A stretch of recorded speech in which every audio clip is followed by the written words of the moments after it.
வணக்கம் ஃப்ரெண்ட்ஸ். பாக்யலட்சுமி சீரியலில் இன்னும் எபிசோடில் என்ன நடக்குதுன்னு பார்க்கலாம் வாங்க. கேரக்டரை பற்றி ரொம்பவே கேவலமாக பேசினதுனால கொதிச்சு போன இனியா சுதாகர் வீட்டில் வந்து சண்டை போடுறாங்க. இதை சுதாகர் வீடியோ எடுத்து கோபிக்கும் பாக்யாவுக்கும் அனுப்ப அவங்க பதறி போகிறாங்க. கோபி ஓடோடி வர்றாரு மகளை கூட்டிகிட்டு போக. அப்போவும் இனியா கோவம் தீராம, சின்ன பொண்ணு தானே, இவளால் என்ன பண்ணிட முடியும்னு நினைக்கிறீங்கல்ல, என்னால் என்ன வேணா செய்ய முடியும்னு உங்ககிட்ட காட்டுறேன் அப்படின்னு சுதாகர் கிட்ட சத்தம் போட்டுட்டு இருக்காங்க. நாங்கள் எங்கள் பையனை பற்றி எதுவுமே சொல்லலைன்னு சொன்னீங்க. அவங்க பழக்க வழக்கத்தெல்லாம் மறைச்சி கல்யாணம் பண்ணி வச்சதா சொன்னீங்க. கடைசியில் நீங்கள் தான் நிறைய விஷயங்களை மறைச்சிருக்கீங்க. உங்கள் பொண்ணு இனியா என்னமோ நல்ல பொண்ணு, அமைதியான பொண்ணுலாம் சொன்னீங்க. இப்படி வீட்டு முன்னாடி நின்று சைக்கோ மாதிரி கத்திக்கிட்டு இருக்காங்கிறாரு சுதாகர். அவ்வளோதான், கோபிக்கு பயங்கரமா கோவம் வந்து ஏன்னு மிரட்டிட்டு இருக்க, இங்க பாருங்க அப்படின்னு இனியாவும் ஏதோ சொல்ல வர, சீக்கிரமா ஒரு நல்ல டாக்டரை பார்த்து காட்டுற வழியை பாருங்க, கூட்டிட்டு போங்க அப்படின்னு சுதாகர் சொல்ல, நல்ல டாக்டர் கிட்ட காட்ட வேண்டியது உன் குடும்பத்தை. ஏன் பொண்ணை பத்தி கவலைப்படாத, ஏன் பொண்ணை எப்படி பாத்துக்கணும்னு எனக்கு நல்லா தெரியும். வந்துட்டான் பெருசா டாக்டரை பத்தி பேசுறதுக்கு. உன் ஃபேமிலி தான் ஏன் மென்டலு அப்படின்னு ஏக வசனத்துக்கும் இறங்கி பேசுற கோபி, இனியா நீ வாமா வாமா போலான்னு கூட்டிக்கிட்டு போறாரு. யூஸ்லெஸ் பீப்புள், ஸ்டூபிட் மாதிரி பேசிட்டு போறான், ஸ்டூபிட்ஸ் அப்படின்னு சுதாகரம் உள்ளர போயிடுறாரு. பாக்யா பதறிக்கிட்டே இருக்காங்க. மறுபடியும் இனியாவுக்கு கூப்பிட, யாரு பாக்யாவான்னு கேக்குறாரு. ஆமா டாடி, அம்மா தான் அப்படின்னு இனியா போனை நீட்ட வாங்குற கோபி பாக்யாங்கிறாரு. ஹலோ இனியா அப்படின்னு அவங்க கத்திட்டு இருக்க, பாக்யா நீ கவலைப்படாத, இனியாவை நான் சுதாகர் வீட்டுல இருந்து கூட்டிட்டு வந்துட்டேன் அப்படின்னு கோபி சொல்ல, அப்பாடான பெருமூச்சு விடுறாங்க பாக்யா. அவங்களுக்கு உடம்பெல்லாம் நடுங்குது. சரி இப்ப அவ எப்படி இருக்கா அப்படின்னு கேட்க, நீ ஒன்றும் கவலைப்படாத, நான் பார்த்துக்கிறேன், நீ உன் வேலையை பாரு அப்படின்னு கோபி சொல்ல, சரி ஓகே அப்படின்னு பாக்யா சொல்ல, சரிடா வாமா அப்படின்னு இனியாவுக்காக கார் கதவை திறந்து விடுறாரு கோபி. ஏன் கடவுளே, ஏன் எங்களுக்கு இப்படி பண்ற அப்படின்னு நெத்தியில அடிச்சுக்கிட்டு அழறாங்க பாக்யா. வெளியே நின்று பேசிட்டு இருந்தவங்க மறுபடியும் கல்லாச்சாரில் வந்து உட்காந்து கை ரெண்டையும் தலைக்கு முட்டு கொடுத்துக்கிட்டு அழ ஆரம்பிக்க, அக்கா அப்படின்னு ஆதரவா கூப்பிட்டுட்டு வந்து செல்வி பக்கத்துல நிக்கிறாங்க. ஆகாஷும் பரிதாபமா வந்து நிக்க, என்னாச்சுக்கா அக்கா என்னாச்சுக்கா அப்படின்னு செல்வி கேட்க, இனியா எப்படி இருந்த பொண்ணு செல்வி, நல்லா படிக்கணும், நல்லா வேலைக்கு போகணும், பெரிய ஆள் ஆகணும்னு நினைச்சுக்கிட்டு இருந்த பொண்ணு, கட்டாய கல்யாணம் பண்ணி வச்சு அவ வாழ்க்கையவே செதைச்சிட்டோமே. நிம்மதியா சந்தோஷமா இருந்த என் பொண்ணு வாழ்க்கையில இப்ப என்ன நடந்துகிட்டு இருக்கு எனக்கே தெரியல. நாங்க அனுப்புன டிவோர்ஸ் நோட்டீஸ்ல ஒரு வார்த்தை கூட எதுவுமே தப்பாவே போட்டு அனுப்பல. அங்க என்ன நடந்துச்சோ, நிதிஷ் என்ன பண்ணனானோ அதை மட்டும்தான் நாங்க சொன்னோம். ஆனா பதிலுக்கு அவங்க அனுப்பின நோட்டீஸ்ல அவங்க இனியாவை பத்தி அவ்வளவு மோசமா சொல்லி இருந்தாங்க அப்படின்னு பாக்யா சொல்ல, செல்வி ஆகாஷ் ஒரு முறை முறைக்கிறாங்க. அதுக்கு நியாயம் கேட்கிறேன்னு இவ அவங்க வீட்டுக்கு முன்னாடி போய் நின்று சண்டை போட்டுக்கிட்டு இருக்கிறா அப்படின்னு பாக்யா சொல்ல, இனியா பாப்பா ஏங்கா இப்படிலாம் பண்றாங்க அப்படின்னு செல்வி ரொம்ப வருத்தமா கேட்க, எங்களை கஷ்டப்படுத்தக்கூடாதுன்னு எல்லா கஷ்டத்தையும் அவ அனுபவிச்சுக்கிட்டு இருக்கா. சின்ன பொண்ணு செல்வி, அவ எப்படி தாங்கிப்பா அப்படின்னு பாக்யா தேம்பி தேம்பி அழ, அக்கா அழுவாதக்கா அப்படின்னு செல்வி சொல்ல, அவ மனசு முழுக்க அவ்வளவு வேதனைய சுமந்துகிட்டு இருக்கா செல்வி. பாக்குறதுக்கே அவ்வளவு பாவமா இருக்கு. கலகலன்னு சிரிச்சுக்கிட்டு இருந்த பொண்ணு அவ முகத்துல சிரிப்பை பார்த்தே அவ்வளவு நாள் ஆச்சு அப்படின்னு பாக்யா சொல்லிக்கிட்டு இருக்க. ஆனா அந்த ஆள் குடும்பமும் நல்லாவே இருக்க மாட்டாங்கக்கா. நம்ம வயிற்றுச்சல் அவங்கள சும்மா விடாது, ஒண்ணுக்கு 10 அனுபவிப்பாங்க. நீ உன் மகளை நினைச்சு அழுவுற மாதிரி அந்த ஆள் பொண்டாட்டியும் ஒரு நாளைக்கு அழுவாங்க, நீ பாத்துக்கிட்டே இரு அப்படின்னு செல்வி அவங்க கோவத்தை காட்டுறாங்க. டிவோர்ஸ் கொடுத்துட்டாங்கன்னா ஒதுங்கிடலாம்னு தான் நினைச்சேன். அவங்க அனுப்பின பதில் நோட்டீஸை பார்த்தா அதுவும் உடனே நடக்கும்னு தோணல. இனியா இன்னும் எவ்வளவுதான் போராடணும்னு தெரியல. ஐயோ இனியா லைஃப் இப்படியே போயிடுமா அப்படின்னு பாக்யா ரொம்பவே அழறாங்க. அக்கா அழுவாதக்கா, இனியா பாப்பா நல்லா இருக்கும், நீ வேணா பாரேன். அந்த அயோக்கியங்க எல்லாருமே சீக்கிரமா இனியா பாப்பா வாழ்க்கையில இருந்து வெளியே போயிடுவாங்க. நீ ஆசைப்பட்ட மாதிரி இனியா பாப்பா ரொம்ப ரொம்ப சந்தோஷமா இருக்கும், அழுகாதக்கா அப்படின்னு அவங்க தோல்லையும் தாவங்கட்டிலையும் கை வச்சு ஆறுதல் சொல்றாங்க செல்வி. முடியல செல்வி, அவளை பார்க்கவே முடியல அப்படின்னு பாக்யா அழுதுகிட்டே இருக்க. அது வரைக்கும் அங்க அமைதியா நின்னுட்டு இருந்த ஆகாஷ் சட்டன்னு வெளியே போறாரு.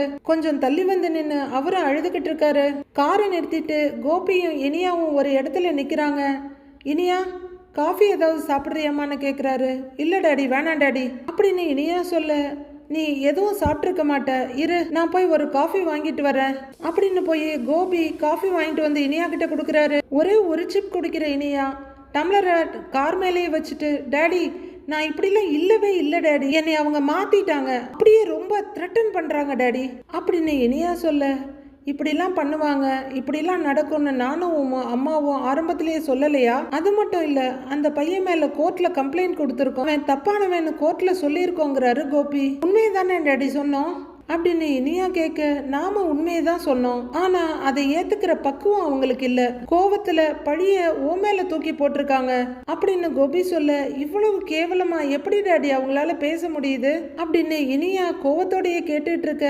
அதான் சுதாகர் தகுதி, பணக்கார தகுதி, தகுதி தகுதின்னு பேசிக்கிட்டே இருப்பானே, அந்த குடும்பத்தோட தகுதி இதுதான் ப்ரூவ் பண்ணிட்டாங்க. பார்த்தல, ஒரு பழமொழி சொல்லுவாங்க, சூரியனை பார்த்து நாய் கத்திக்கிட்டே இருக்குமா, அதனால சூரியன் எந்த விதத்திலையும் பாதிக்கப்படாது, பிரகாசமா வெளிச்சம் கொடுத்துக்கிட்டே தான் இருக்கும். நாம சூரியன், அவங்க அந்த இனம், அந்த மாதிரி எடுத்துக்கோ.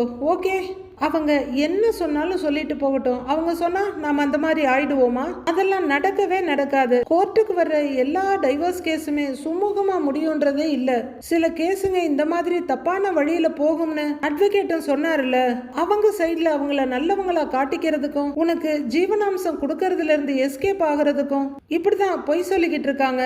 எனக்கு என்ன பயம்னா, இதை விட மோசமான பொய்யெல்லாம் சொல்லுவாங்களோன்னு கவலையா இருக்கு. அது எல்லாத்தையும் தாண்டி உனக்கு விவாகரத்து கிடைக்க வைக்கிறேன் அப்படின்னு கோபி சொல்லிட்டு இருக்க, ரொம்பவே கலங்கி போய் அழுதுட்டு இருக்காங்க இனியா.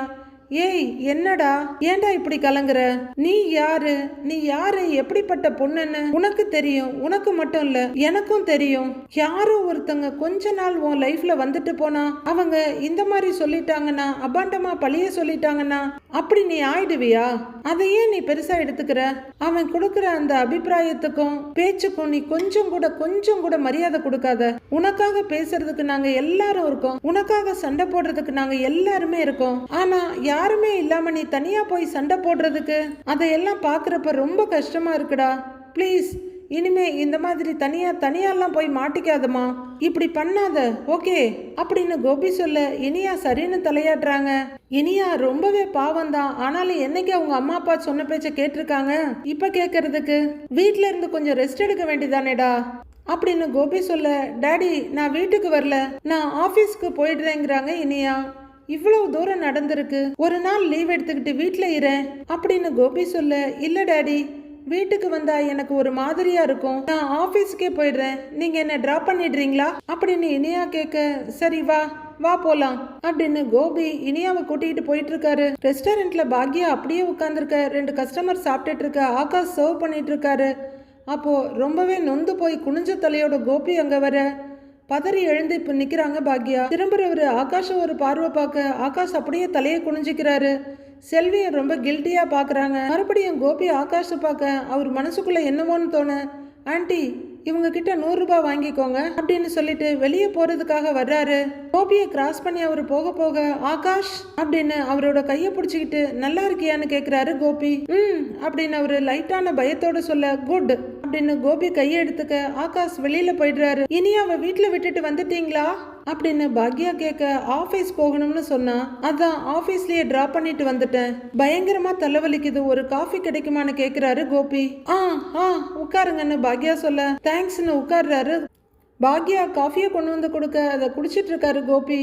இனியா இப்ப எப்படி இருக்கா அப்படின்னு பாக்யா கேட்க, ஷீ இஸ் ஓகே அப்படின்னு கோபி பேசிட்டு இருக்க, நாம எதுக்கு இங்க நிக்கணும்னு செல்வி உள்ளர போயிடுறாங்க. அவளும் உன்ன மாதிரி தான் இருக்கா, வாழ்க்கையில எவ்வளவு ஸ்ட்ரெஸ் இருந்தாலும் அதெல்லாம் மாத்திக்கிட்டு வேலையில தான் கவனமா இருக்கா அப்படின்னு கோபி சொல்ல, அவளுக்கு இது தேவையே இல்லாத ஸ்ட்ரெஸ் தானே, செழியனுக்கு பிரச்சனை வந்திருக்கு, எழிலுக்கு பிரச்சனை வந்திருக்கு, அப்பெல்லாம் நான் இந்த அளவுக்கு கஷ்டப்பட்டதே இல்லை, உடைஞ்சு போய் நின்னதும் இல்ல, எப்படியாவது எல்லா பிரச்சனையும் சரி பண்ணிடலாம்னு தான் நினைச்சேன், ஆனா இப்ப வந்திருக்க பிரச்சனை எங்க போகுது எப்போ முடியும்னு எதுவுமே தெரியல, இனியாவ நினைச்சாதான் எனக்கு ரொம்ப கவலையா இருக்கு அப்படின்னு பாக்யா சொல்ல, எனக்கும் தான் ரொம்ப கவலையா இருக்கு, ஆனா இது எல்லாத்தையும் விட நம்ம குழந்தையோட இந்த நிலைமைக்கு நான் காரணம் ஆயிட்டேனே, அதுதான் எனக்கு மனசாட்சி உறுத்திக்கிட்டே இருக்கு, என்னால வேலை பார்க்க முடியல, தூங்க முடியல, பசிக்க மாட்டேங்குது, நான் என் பொண்ணை பத்தியே கவலைப்பட்டுக்கிட்டு இருக்கேன், என் பொண்ணு இனியா இப்ப இங்க ஸ்ட்ரெஸ்ல இருக்கா.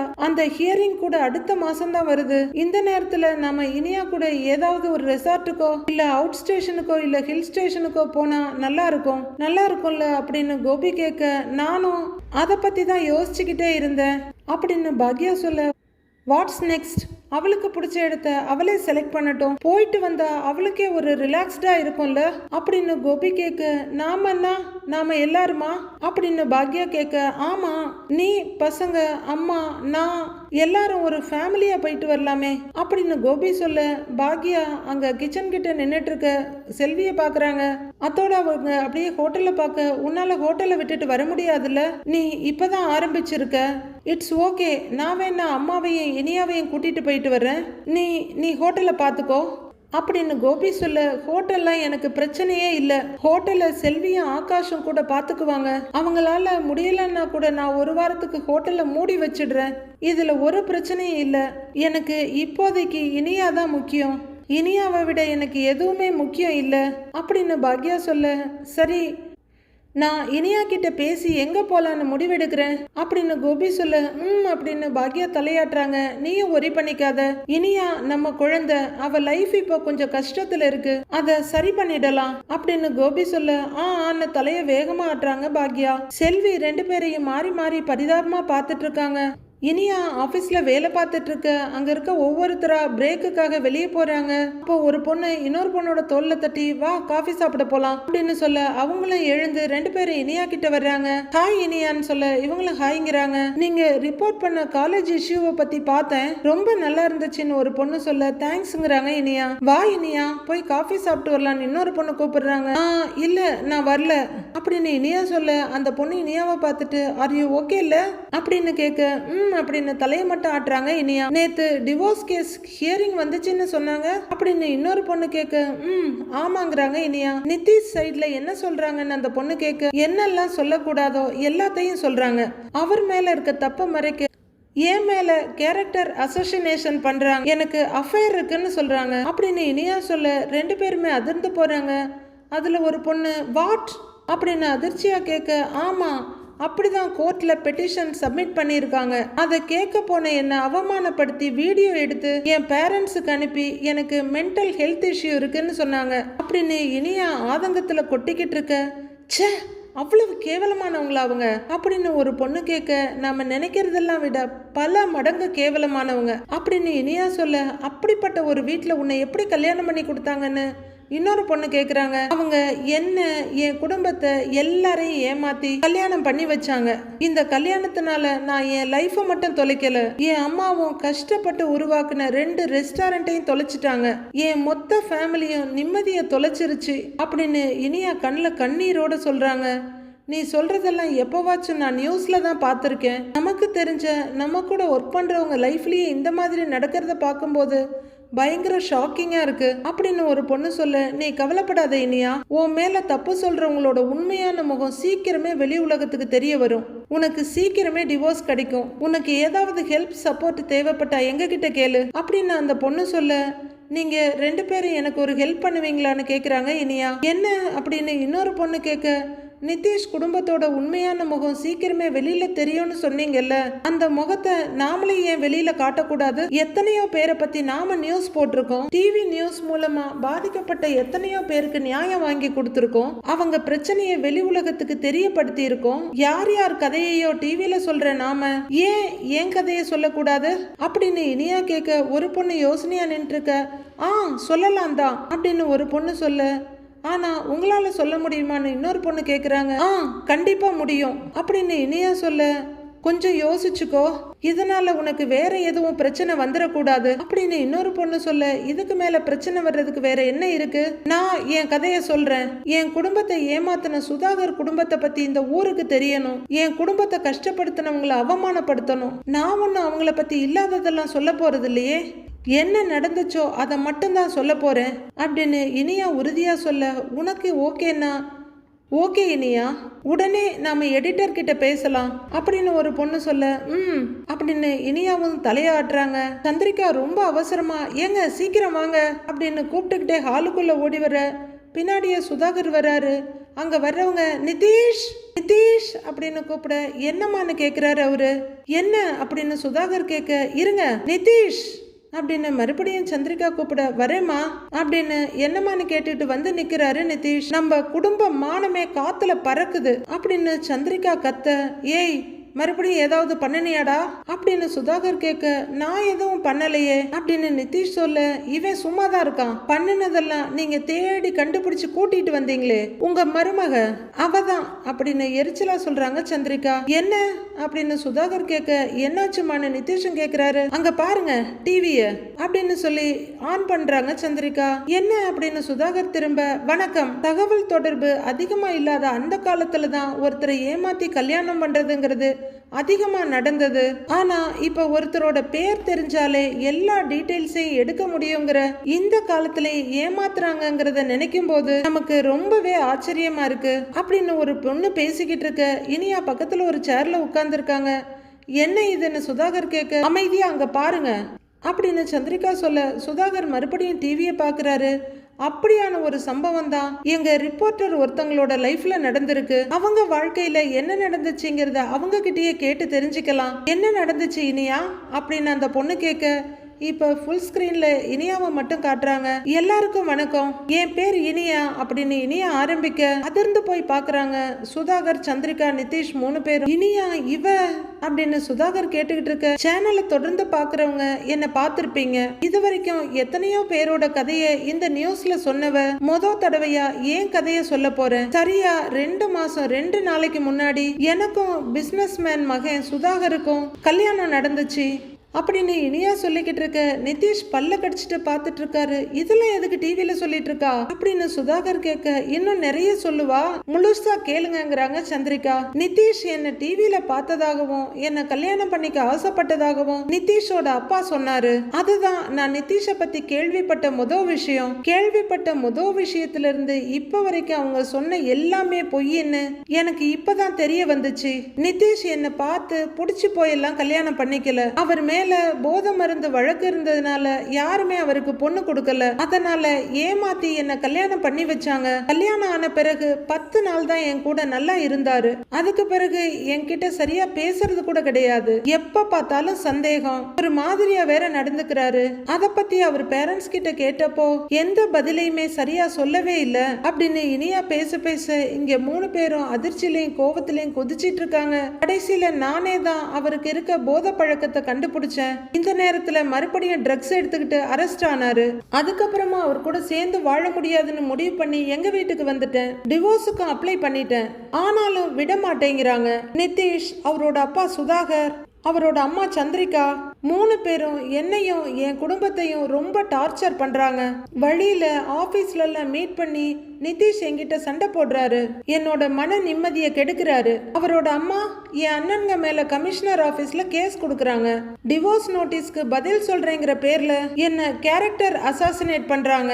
ஹியரிங்க்கு கோர்ட்டுக்கு போகும்போது கோர்ட்ல வச்சு என்ன அசிங்கப்படுத்தினாங்க. நியாயத்தை கேட்க போன என்ன மனநிலம் பாதிக்கப்பட்டவன் முத்திர குத்துறாங்க. பண பலத்தால எல்லாத்தையுமே சாதிச்சிடலான்னு அவங்க நினைக்கிறாங்க. ஆனா உண்மை என் பக்கம் இருக்கு. அதை வச்சு ஃபைட் பண்ணலான்னு நான் டிசைட் பண்ணிருக்கேன். மிஸ்டர் சுதாகரும் அவர் குடும்பத்தாரும் என்னையும் என் குடும்பத்தையும் இனிமே எந்த தொந்தரவும் பண்ணக்கூடாது. அவங்க உண்மையான முகம் எல்லாருக்கும் தெரியணுங்கிறதுக்காக தான் இப்ப நான் இங்க உட்கார்ந்து பேசிக்கிட்டு இருக்கேன் அப்படின்னு இனியா சொல்லிக்கிட்டு இருக்க. ச்சே அப்படின்னு வெறுப்புல கைய உதறிட்டு இருக்காரு சுதாகர். நன்றி இனியா அப்படிங்கிற ஆங்கர் இன்னைக்கு படிச்சு வேலைக்கு போற இனியா மாதிரியான உலகம் தெரிஞ்ச பெண்களே இந்த மாதிரி ஆட்களால பாதிக்கப்படும் போது படிக்காத உலகமே தெரியாத பெண்கள் இன்னைக்கு எத்தனையோ பேர் ஏமாத்தப்பட்டுகிட்டு இருக்காங்க. அதையெல்லாம் நினைக்கும் போதே நமக்கு ரொம்ப கவலையா இருக்கு. எதை பத்தியும் யார பத்தியும் பயப்படாம அவங்களோட லைஃப் ஸ்டோரிய சொன்ன இனியாவை நினைச்சா எங்களுக்கு ரொம்ப பெருமையா இருக்கு. இதுக்கு மேல இனியா என்ன முடிவு எடுக்கிறதா இருந்தாலும் எங்களோட சேனல் இனியாவுக்கு துணை நிற்கும். நன்றி அப்படின்னு ஆங்கர் சொல்லி முடிக்கிறாங்க. பாக்குற சுதாகர் அப்படியே பதறி போய் நிக்கிறாரு. அடுத்து என்ன நடக்க போகுதுன்னு நாளைக்கு பார்க்கலாம் ஃப்ரெண்ட்ஸ்.